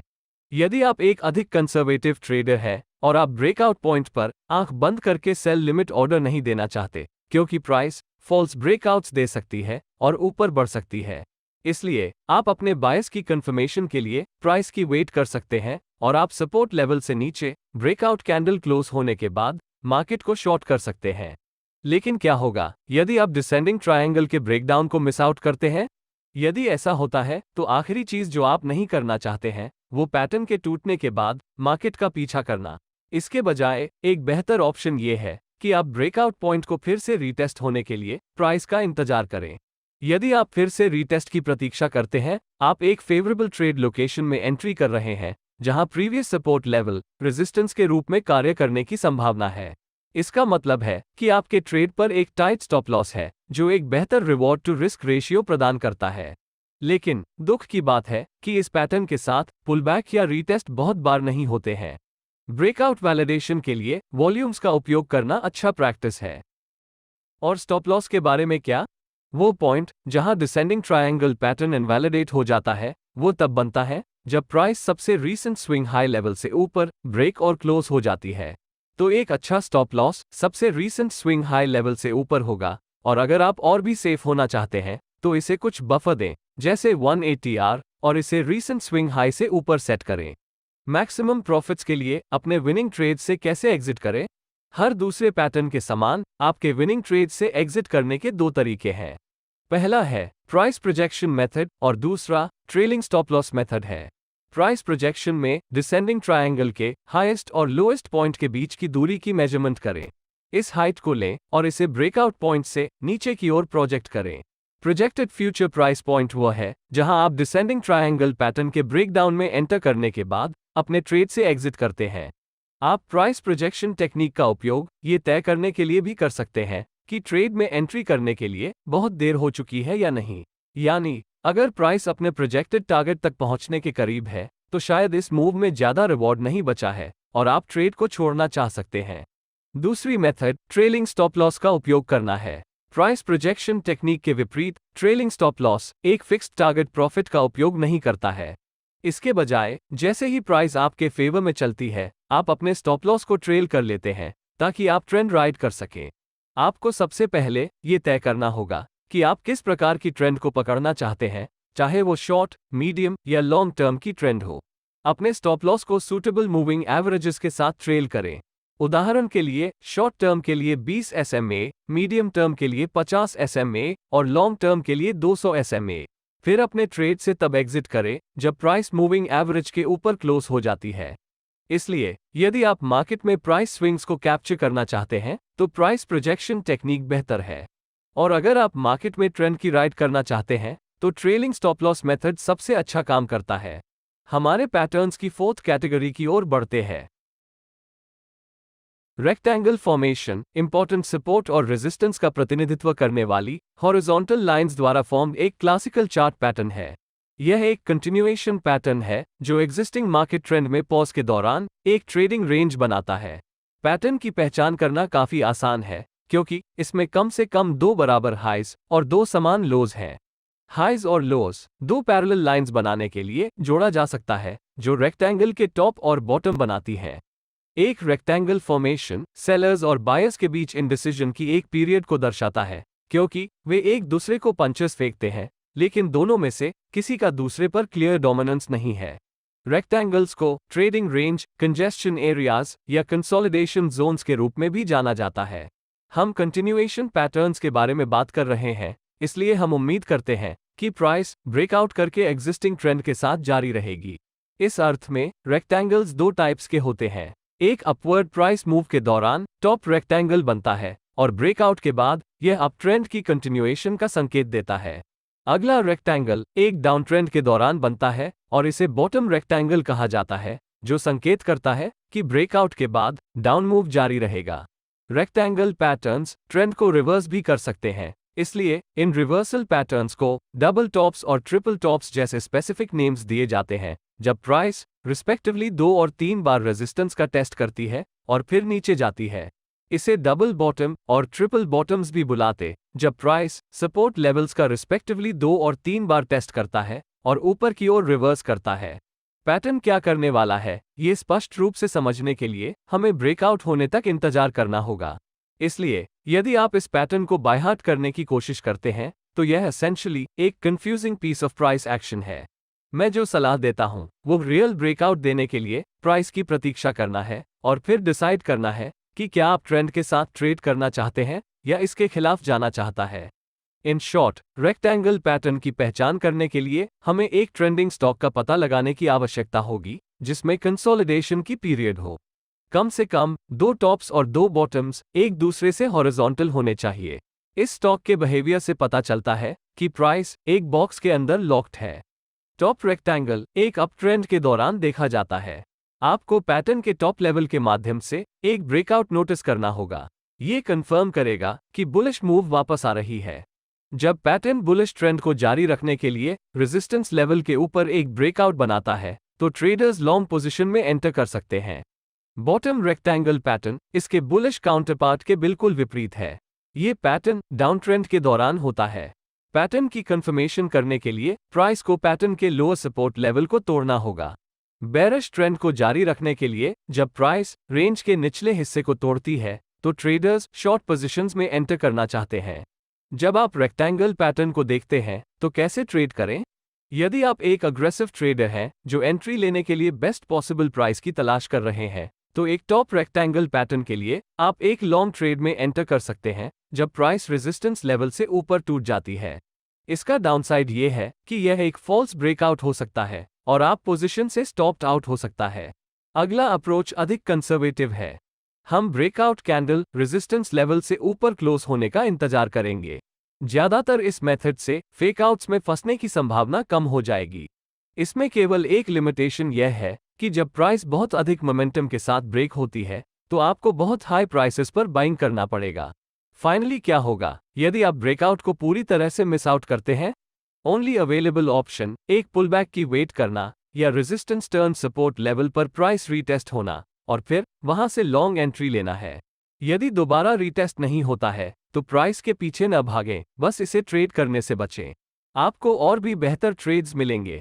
सुनिश्चित करें कि ब्रेकआउट के दौरान वॉल्यूम्स बढ़ता है जो हाई बाइंग इंटरेस्ट का संकेत देता है। ऐसा करने के लिए आप MACD, RSI आदि जैसे इंडिकेटर्स का भी उपयोग कर सकते हैं। आमतौर पर एक बेरिश ब्रेकडाउन के साथ एक बॉटम रेक्टेंगल पैटर्न के लिए हमारी प्राइमरी इंस्टिंक्ट बेचने की होनी चाहिए। यहां भी 3 ट्रेड एंट्रीज संभव हैं। ब्रेकडाउन होने पर सबसे अग्रेसिव एंट्री होता है। अधिक कंजर्वेटिव अप्रोच सपोर्ट लेवल के नीचे ब्रेकडाउन कैंडल के क्लोज होने की कंफर्मेशन की वेट करना है। अंतिम ऑप्शन यह है कि यदि आप ब्रेकडाउन को मिस आउट कर गए हैं तो फिर आप पुलबैक या रीटेस्ट की प्रतीक्षा करें। इसलिए मैं ऑप्टिमल एंट्री डिसाइड करने के फैसला आप पर छोड़ता हूं। वॉल्यूम्स और अन्य मोमेंटम बेस्ड इंडिकेटर्स के साथ ब्रेकआउट को वैलिडेट करना सुनिश्चित करें। अब हम प्रॉपर स्टॉप लॉस सेट करना सीखेंगे। हम नहीं चाहते कि स्टॉप लॉस हमारे रिस्क मैनेजमेंट को प्रभावित करे। इसलिए जब आप एक रेक्टेंगल ब्रेकआउट देखते हैं तो सपोर्ट और रेजिस्टेंस के बीच की दूरी को मापें और फिर इस विड्थ के मिडिल में अपना स्टॉप लॉस लगाएं। ये टॉप और बॉटम रेक्टेंगल्स दोनों पर अप्लाई होता है। ऐसा करने से आपका पोजीशन सिक्योर्ड रहेगा। तब आपको पता चल जाएगा कि आप जो इस ट्रेड से मैक्सिमम अमाउंट खो सकते हैं वो पैटर्न के आधे विड्थ के बराबर है। एक रेक्टेंगल ब्रेकआउट पैटर्न पर खरीदने या बेचने के बाद स्टॉप लॉस को मिड पॉइंट पर रखा जाना चाहिए क्योंकि ट्रेंड जारी रहने से पहले ब्रेकआउट में शेकआउट्स होने की संभावना होगी। इसलिए यदि आप स्टॉप लॉस को ब्रेकआउट पॉइंट पर या उसके ठीक नीचे रखते हैं तो ट्रेंड के साथ राइड शुरू करने से पहले स्मार्ट मनी अधिक शेयर्स बेस्ट प्राइसेस पर एक्वायर करने के लिए आपके स्टॉप लॉसेस को हिट कर देगी। अब बात करते हैं कि कैसे एक प्रॉफिटेबल ट्रेड से एग्जिट करें। रेक्टेंगल पैटर्न का ट्रेड करते समय मिनिमम टारगेट के बारे में एक क्लियरली स्टेटेड रूल है। आपको पैटर्न के विड्थ के बराबर मिनिमम प्राइस मूव के लिए अपने ट्रेड में बने रहना चाहिए। यह इंप्लाई करता है कि रेक्टेंगल के सपोर्ट और रेजिस्टेंस के बीच की विड्थ को ब्रेकआउट मोमेंट से चार्ट पर प्रोजेक्ट करना चाहिए। चूंकि स्टॉप लॉस रेक्टेंगल रेंज के मिडिल पॉइंट पर है, इसका मतलब है कि टारगेट के साइज स्टॉप लॉस का 2 गुना है। इससे रिवॉर्ड टू रिस्क रेशियो 2:1 हो जाता है। जब तक यह मूव एग्जॉस्ट नहीं हो जाता तब तक आप ट्रेंड को राइड करने के लिए ट्रेलिंग स्टॉप लॉस मेथड का उपयोग कर सकते हैं। हाँ, आप सही हैं, सूटेबल पीरियड का मूविंग एवरेजेस इसमें आपकी मदद कर सकता है। एक और तरीका है जिससे ट्रेडर्स रेक्टेंगल्स का ट्रेड कर सकते हैं। यदि पैटर्न की विड्थ बहुत अधिक है तो आप सपोर्ट लेवल पर बाय और रेजिस्टेंस लेवल पर सेल कर सकते हैं। इसका उपयोग इंट्राडे या स्विंग स्ट्रैटेजी के रूप में किया जा सकता है यदि यह decent reward to risk ratio प्रदान करता है। यदि आपके पास एक टॉप रेक्टेंगल पैटर्न है तो आप बॉटम सपोर्ट लेवल से एक लॉन्ग एंट्री ले सकते हैं और अपने स्टॉप लॉस को कंसोलिडेशन के दौरान सबसे लोएस्ट विक या कैंडल के नीचे रख सकते हैं। टारगेट स्पष्ट रूप से रेजिस्टेंस लेवल होगा। इसी तरह एक बॉटम रेक्टेंगल पैटर्न के लिए जब प्राइस टॉप रेजिस्टेंस लेवल से नीचे आती है तो आप शॉर्ट ट्रेड्स के लिए देख सकते हैं और स्टॉप लॉस को कंसोलिडेशन के दौरान सबसे हाईएस्ट विक या कैंडल के ऊपर रखा जाता है। टारगेट लोअर सपोर्ट लेवल हो सकता है। कभी कभी यदि ब्रेकआउट भी हो जाता है तो यह मेथड आपको ब्रेकआउट होने से पहले ही बेस्ट पॉसिबल प्राइस प्रोवाइड करती है।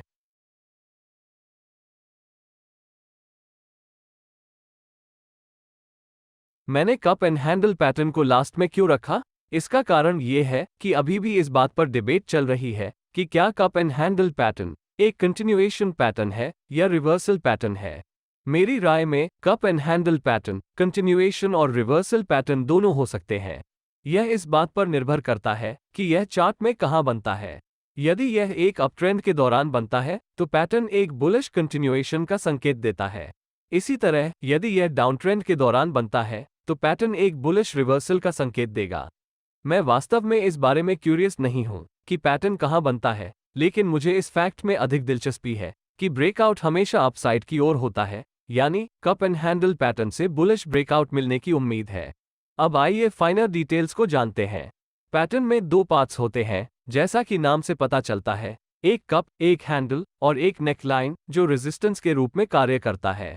बेरिश डिक्लाइन के बाद कप बनता है, इसके बाद स्मॉलर या वीकर कैंडल्स के साथ कंसोलिडेशन की पीरियड होती है जो मार्केट बॉटमिंग के संकेत दिखाती है, जिसके बाद प्राइस रेजिस्टेंस की ओर हायर हाइज बनाती है। ये दर्शाता है कि बुल्स धीरे धीरे बेयर्स से आगे निकल जाते हैं।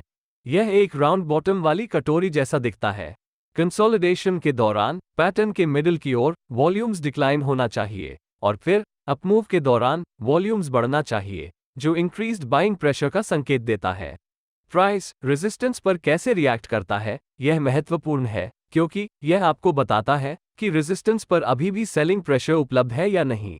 एक cup and handle pattern invalid हो जाता है यदि आप रेजिस्टेंस लेवल से सेल ऑफ देखते हैं, क्योंकि यह आपको बताता है कि सेलिंग प्रेशर अभी भी उपलब्ध है और मार्केट ऊपर जाने के लिए तैयार नहीं है। लेकिन यदि आप देखते हैं कि प्राइस रेजिस्टेंस पर अच्छी तरह से होल्ड कर रही है, तो ये बुलिश ट्रेंड का संकेत है, क्योंकि यह बताता है कि बायर्स इन हायर प्राइसेस पर खरीदने को तैयार हैं। तो रेजिस्टेंस के तहत हैंडल को एक टाइट कंसोलिडेशन या एक बिल्डअप बनाना पड़ता है। इस पॉइंट पर कई ट्रेडर्स सोचेंगे कि उन्होंने कई ट्रेडिंग बुक्स से क्या सीखा है। यदि प्राइस रेजिस्टेंस पर है तो यह मेरे लिए शॉर्ट ट्रेड लेने का समय है। अब ये ठीक है अगर प्राइस ने रेजिस्टेंस तक एक स्ट्रॉन्ग मोमेंटम मूव बनाई है और इसे वहां से स्ट्रांगली रिजेक्ट कर दिया गया है। लेकिन अगर प्राइस रेजिस्टेंस के पास पहुंचती है और बिल्डअप बनाती है, या यहां तक कि अगर यह रेजिस्टेंस में हायर लोज बनाता है, तो आपको कॉशियस रहना होगा, क्योंकि ये ताकत का संकेत है और आपको बता रहा है कि ऐसे बायर्स हैं जो इन हायर प्राइसेस पर बाइंग करने को तैयार है। आखिरी गलती जो आप नहीं करना चाहते हैं वो मार्केट को शॉर्ट करना है, क्योंकि प्राइस ऊपर की ओर ब्रेकआउट करने की संभावना है। इसलिए हैंडल को एक फ्लैग या पेनेंट पैटर्न के रूप में एक स्ट्रॉन्ग कंसोलिडेशन बनना चाहिए, जो अपने आप में बुलिश कंटिन्यूएशन पैटर्न्स है।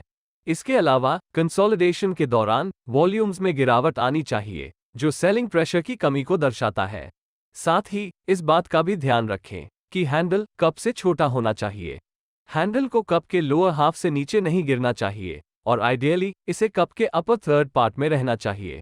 हैंडल जितना गहरा नीचे जाएगा, मार्केट के ऊपर की ओर ब्रेकआउट होने की संभावना उतनी ही कम होगी। हैंडल प्राइसेस को कम करने के लिए आखिरी बेरिश अटेम्प्ट है, और जब प्राइस हैंडल के ऊपर ब्रेकआउट हो जाती है तो हम उम्मीद करते हैं कि प्राइसेस में राइज होगी।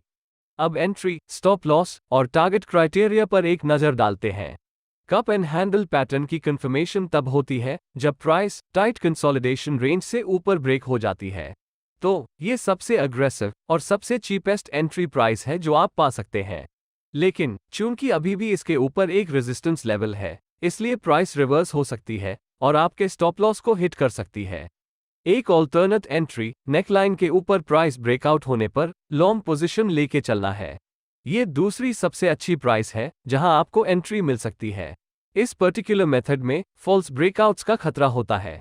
यदि आप अधिक कंजर्वेटिव हैं, तो ब्रेकआउट कैंडल के नेकलाइन के ऊपर क्लोज होने की प्रतीक्षा करें और फिर ब्रेकआउट कैंडल हाइस के ऊपर या अगले कैंडल पर एक लॉन्ग एंट्री लें।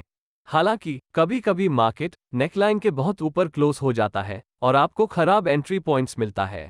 इसका परिणाम एक वाइडर स्टॉप लॉस और आपके ट्रेड पर एक छोटे पोजीशन साइज होता है। ऐसे इंस्टेंसेस में आप नेकलाइन पर पुल बैक या रीटेस्ट के रूप में एक शेकआउट करने के लिए प्राइस का इंतजार कर सकते हैं, और जब प्राइस ऊपर की ओर रिवर्स हो जाती है तो आप एंट्री करने की योजना बना सकते हैं। वॉल्यूम्स और अन्य मोमेंटम इंडिकेटर्स का उपयोग करके ये सुनिश्चित करें कि ब्रेकआउट वैलिड है या नहीं। जिन कप्स का बॉटम्स लंबा और अधिक यू शेप्ड का होता है वे बेहतर ट्रेड सिग्नल्स देते हैं। शार्प वी शेप्ड बॉटम्स वाले कप्स से सावधान रहे। अब मेरा स्टॉप लॉस सही तरीके से कहाँ सेट करें?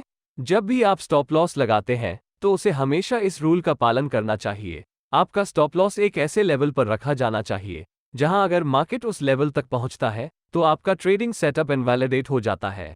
अपने आप से पूछें, कप एंड हैंडल पैटर्न कब इनवैलिड बनेगा? एक कप एंड हैंडल इनवैलिड तब होती है जब प्राइस पैटर्न के हैंडल के नीचे ब्रेक और क्लोज हो जाता है। स्टॉप लॉस प्लेसमेंट एक बुल फ्लैग या बुल पेनेंट पैटर्न के मामले के सिमिलर होती है। अब आप अपने स्टॉप लॉस को हैंडल के एग्जैक्ट लोज पर नहीं रखना चाहते हैं क्योंकि मार्केट उस एरिया ऑफ वैल्यू पर ट्रेड कर सकता है और लिक्विडिटी लेकर रिवर्स हो सकता है। इसके बजाय इसे हैंडल के नीचे कुछ 180 आर बफर स्पेस देकर सेट करें। अब बात करते हैं अपने विनिंग ट्रेड से कैसे एग्जिट करें। पहली मेथड स्पष्ट रूप से क्लासिक प्राइस प्रोजेक्शन मेथड है। यहां हम कप की हाइट को कप के बॉटम से नेकलाइन तक मापते हैं और फिर इसे ब्रेकआउट पॉइंट से नेकलाइन के ऊपर प्रोजेक्ट करते हैं। यह आपका फ्यूचर प्रॉफिट टारगेट होगा। दूसरी मेथड अपने स्टॉप लॉस को ट्रेल करने और बड़े ट्रेंड्स की राइड करने के लिए मूविंग एवरेजेस का उपयोग करना है। अब ट्रेंडिंग मार्केट्स में प्राइस लॉन्ग पीरियड्स के लिए मूविंग एवरेज से ऊपर रह सकती है। इसलिए आप जो करेंगे वो आपके स्टॉप लॉस को ट्रेल कर देना है क्योंकि प्राइस मूविंग एवरेज से ऊपर बनी हुई है और जब प्राइस मूविंग एवरेज के नीचे क्लोज होने पर आप पोजीशन से एग्जिट कर सकते हैं।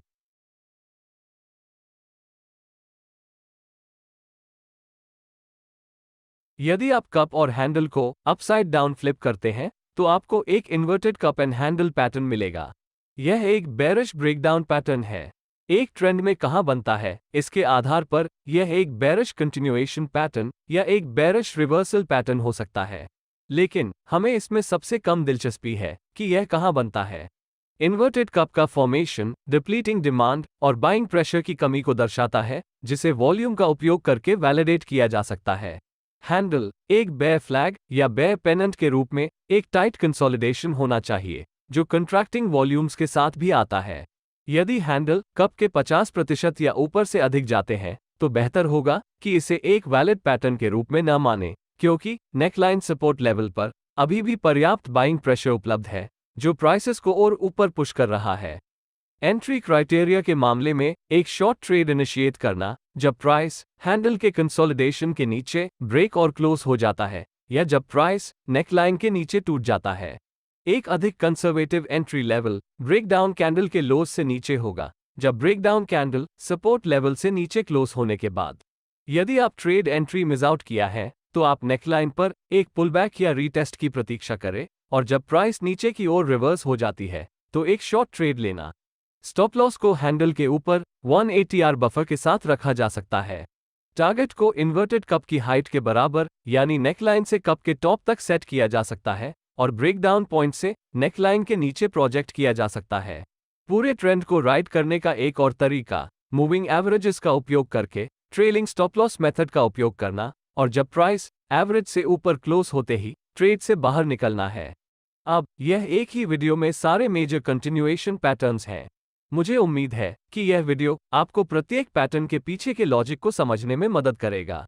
अगर वीडियो यूजफुल था तो कृपया इस वीडियो को लाइक करें क्योंकि वीडियोस को अंडरस्टैंडेबल बनाने में बहुत टाइम और एफर्ट लगता है। इसे अपने फेलो ट्रेडर्स के साथ शेयर भी करें। सीखना सुनिश्चित करें और चार्ट पर उन्हें पहचानने में प्रयास करें और यह भी देखें कि आपके लिए कौन सा पैटर्न्स काम करता है, फिर उन्हें कई चार्ट्स पर बैकटेस्ट करें। सभी नए वीडियो अपडेट्स प्राप्त करने के लिए चैनल को सब्सक्राइब करना न भूलें और बेल आइकॉन को अनेबल करें। मैं आपसे अगले एपिसोड में मिलूंगा।